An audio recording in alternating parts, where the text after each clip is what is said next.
He's Patrick Siepman. I'm Harrison Graham. The NBA trade deadline has come and gone, and it is time to react to every single move that have happened in the last 5 days or so, plus hand out some winners and losers for this year's deadline. And there are some big ones on both sides of the spectrum. But before we do that, if you want NBA coverage nonstop, NFL as well, Super Bowl Live Watch Party on Sunday, hit that subscribe button, turn on notifications. We got you covered here at Chat Sports, the #1 digital sports network on YouTube. Okay, winners and losers, and we'll recap trades as we go here. I mean, clearly the Lakers see. No shocker here. And the Luka trade alone, regardless of what happens this year, they now have someone to pass the torch on from LeBron James to Luka Doncic. And they only had to give up Anthony Davis, Max Christie, and 1 first-round pick to get it done. We'll obviously talk about the Mavericks being on the opposite side of winners of this when we get there. But to pull this off, Seeps, then turn around and get Luka, an emerging young lob threat, and Mark Williams from the Charlotte Hornets. Sure, giving up Connect hurts in an unprotected first, but that's having conviction as a team. That's having conviction as a GM. Like, hey, we're going to get the best superstar available who is somehow available in Luka Doncic, and then we're going to get a piece that pairs with him nicely. Yeah, I think it was just a great move for the Lakers. I mean, I think it's catapulted them to being the second-best team in the Western Conference, just behind the Oklahoma City Thunder. You get a young superstar in Luka, and then you can pair him up with a great lob threat in Mark Williams. I think this is the best move possibly over the last decade in the NBA. Got to give credit to Rob Pelinka and also the Mark Williams move, but I cannot wait to see how Luka and LeBron are going to play with each other. I know a lot of people have concerns. Can they fit on the basketball court with each other? I think LeBron will be a great off-ball player. It's going to be Luka's team, and just the Mark Williams trade, Harry, like you just cater to what Luka does well. Run that pick and roll. And then you could just go. Yeah, when Luka gets that defender on his hip, when he's getting downhill, he's impossible to defend when you have an elite lob threat, because what teams have to do is either take their chances one-on-one with Luka, he's going to score more times than not, or the big sags over and you throw the lob, or a weak side defender crashes and you pass to the corner, because you can't defend him one-on-one. Now that you have the lob threat in LA, because you didn't really have that before, Jackson Hayes will do it a little bit as well, but now you got 2 guys who can do it. That's going to make that offense really potent. Defense could struggle some, but I'm excited to see. I say I'm excited. I'm intrigued to see how Luka and LeBron play together. And honestly, I think the Spurs acquiring De'Aaron Fox, I honestly think this move is getting underappreciated just because of the Luka trade and how big that was, but I couldn't imagine a better point guard to pair up with Victor Wembanyama, a hyper athlete in Fox. I think he's a borderline top 20, top 25 player in the NBA, still a young guy. And I think the Spurs are going to make some noise in the playoffs this season. Outside chance to make the finals, not a good chance, but you're going to get Wemby some good playoff experience, which I think will be huge for his development. And plus, these guys, they're just going to keep on getting better every single year here. So I thought the Spurs picking up Fox, fantastic. Yeah, I think Fox is still ascending as a player. Playing with Wemby is only going to elevate him. I mean, he 13 assists in his first game. This is a guy who's like a career 6 to 7 assists a game guy. I think it'll make him an even better facilitator than he's ever been. He doesn't need to feel the pressure to score 30 every night like he did in Sacramento. Love the move for San Antonio. They've got their dynamic duo for the foreseeable future, and they didn't have to give up Stephon Castle in the trade, which is big as well. Yeah. The Golden State Warriors, I think less so than the Lakers and Spurs, Seeps, but as long as Steph is playing, I think you have to go for it. And they tried to get Kevin Durant. They had a construction of a trade done, and Durant shut it down. He did not want to go back to Golden State. So you give them credit for that. It's not their fault that Durant didn't want to go back. And then you pivot to Jimmy, who obviously he could be tough to deal with, but he's a proven playoff performer. He gives them more edginess on defense.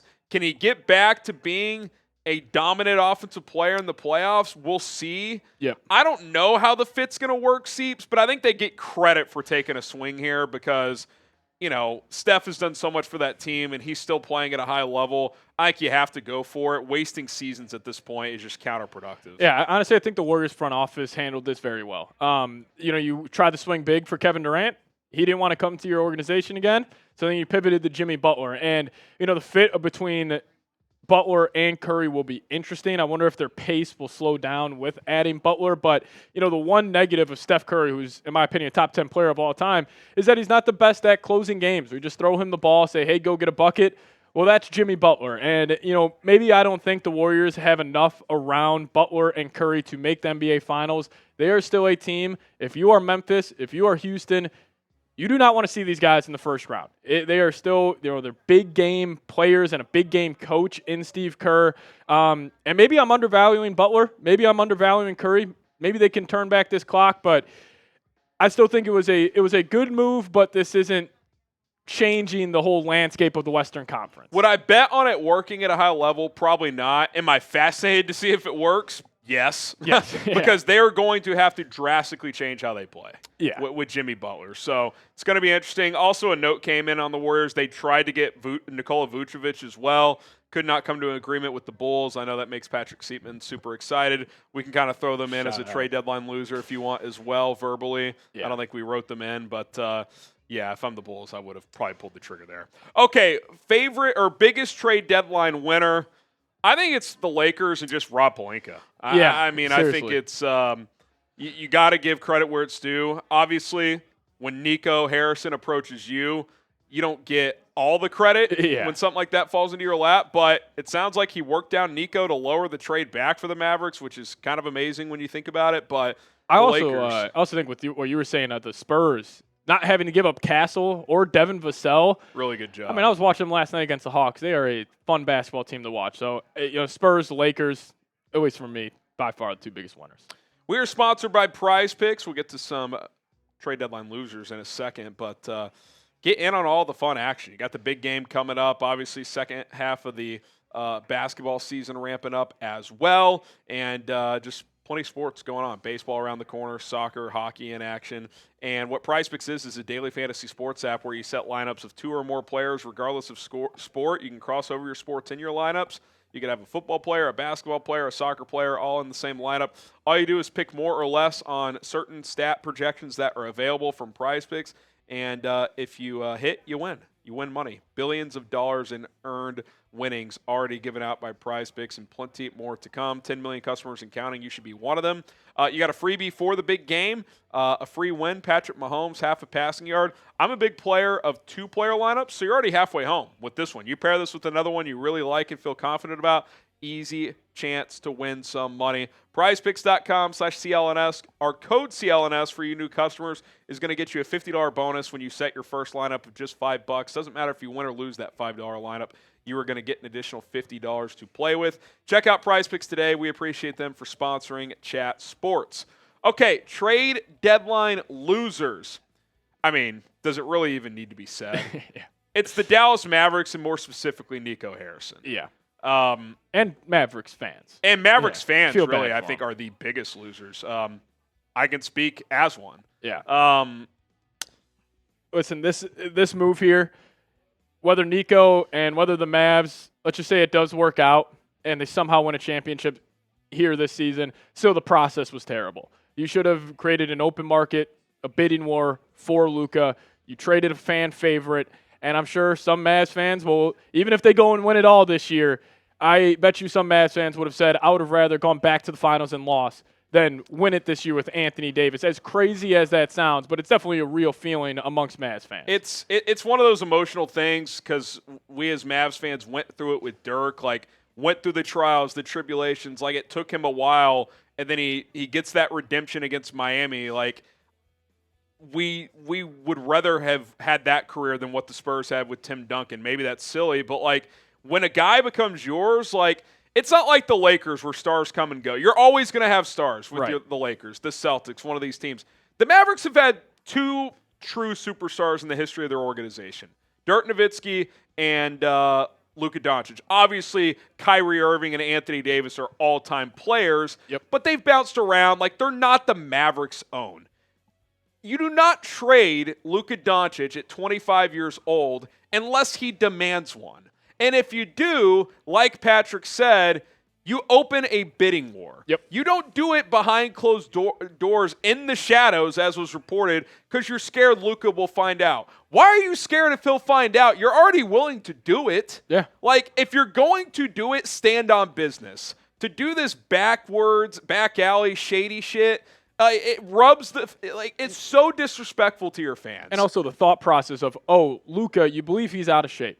This guy played the most games out of any player in the NBA this past season, considering what he had to do with Sylvania as well. He also went toe-to-toe with one of the best athletes in the NBA, in Anthony Edwards, in the Western Conference Finals, kicked his ass up and down the court for 5 games. So I just don't understand what their thinking is. Like, the process is probably the most frustrating part with this whole deal. You went behind the back of the whole organization, and even the way he was talking about with Jason Kidd saying, oh, Jason was on board, and Kidd's looking at him, just baffled at what he's saying. I just think it's one of the worst moves in NBA history, and I think stupid moves like this will have extreme ramifications. I could go see the Lakers winning it this year, and I would love to get a, little Nico Harrison just still shot of him watching the finals. And from a business standpoint, just to put a bow on this will cost the Mavericks hundreds of millions of dollars because Luka Doncic is a international icon. Yep. So and also they lost 1 million followers on Instagram. They already have lost 1 million followers on Instagram. Fans are boycotting their first home game back, which is Anthony Davis's debut, by the way. I feel bad for him. He's supposed to be celebrated. Has nothing to do with him. It's that's also another loser of this deadline is Anthony Davis because Mavs fans are. He got blindsided too, and no one's even talking about him. Like, you feel bad for that guy. So it's tough, man. It's tough. I'm fascinated to see how it all plays out. The Sacramento Kings. I just don't really know what they're doing. They made a lot of moves. I'm not sure a single one makes sense. Sure, you get 3 first-round picks, but one of them's pretty much fake. The Charlotte one will be a second next season. The Spurs in 2 drafts, they're going to be winning 55 games a year. At least, yeah. That'll be like the 30th pick. Yeah. Timberwolves, I mean, if they still have Anthony Edwards there, they'll even still if be not, fighting. it's 6 years. Yeah. You were 18 months ago, you were viewed as like this up-and-coming star team, and now you got – who's the best player on their team, both short and long term? Zach LaVine? The Bulls were praying to get him out of there. Yeah, and listen, you pretty much just replicated what the Bulls have done for the last 4 seasons, and as a Bulls fan, living in that purgatory zone in the NBA is the worst spot to be in. Not good enough to compete, not bad enough to land a top pick in the NBA draft. That's what the Kings are going to be, especially if you consider how loaded the Western Conference is. You go stack your roster up, even if it's like, oh, they got Sabonis, Monk, LaVine, DeRozan, all of these guys. You're not touching any of the top teams in the West. Man. Yeah, this isn't 2K. It's just not going to work. And then even this trade, I just don't get this one either, Harry. Yeah, what does this do? You have 2 non-defensive centers now in Valanciunas and Sabonis. So I don't get what they're doing. No. They somehow had Tyrese Halliburton and De'Aaron Fox at the same time. We all knew they'd have to split them up eventually. I did not think that would mean they would just trade both within 24 months, but that's what's happened here. So yeah, no, they're just going to be a big tease for their own fans over the next couple of years, and I feel bad for them because I bet you they'll have a run where they rip off, let's just say, 15 of 20 games, but it's still once postseason time comes around, they're not. And then, what is this trade?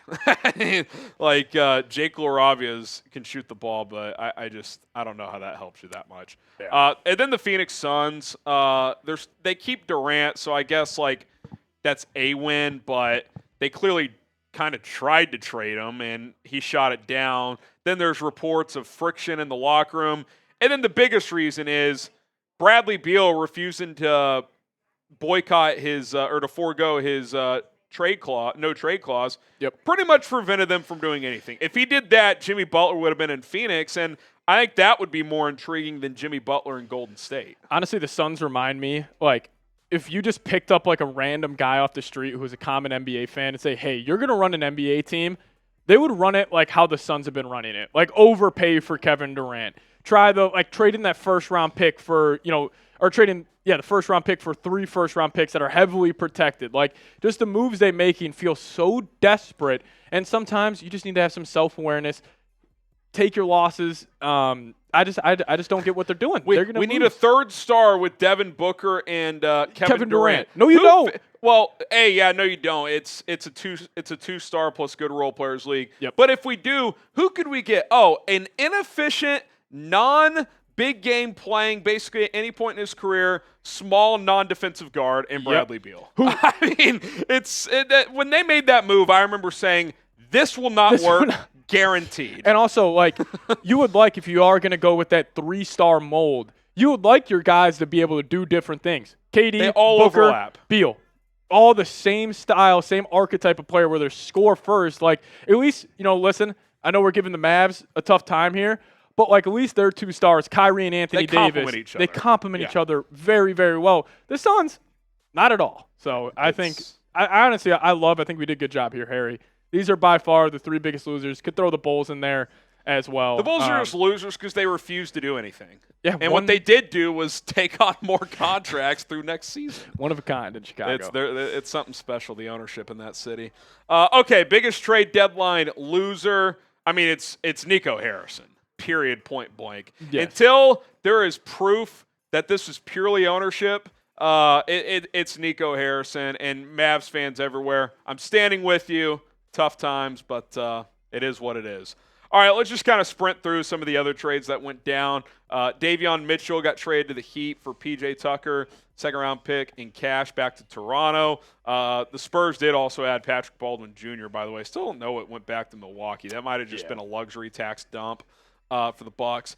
This was kind of a big one. I like this move for the Cavs, Siebes. DeAndre Hunter, you could count them as like a 4th winner. It's not a splashy, sexy move, but I like the self-awareness like, hey, yeah, we're first in the East, but we recognize the playoffs is a different deal. Let's get a long, lengthy wing that can also shoot the basketball. Yeah, honestly, I think they've done a great job complimenting Darius Garland and Donovan Mitchell. We've never seen the 2-guard kind of foundation of a team be successful in deep playoff runs, but if you are going to make it work, you want to have 2 really strong defensive wings who can both shoot from the outside, and Mobley is a point forward in some ways.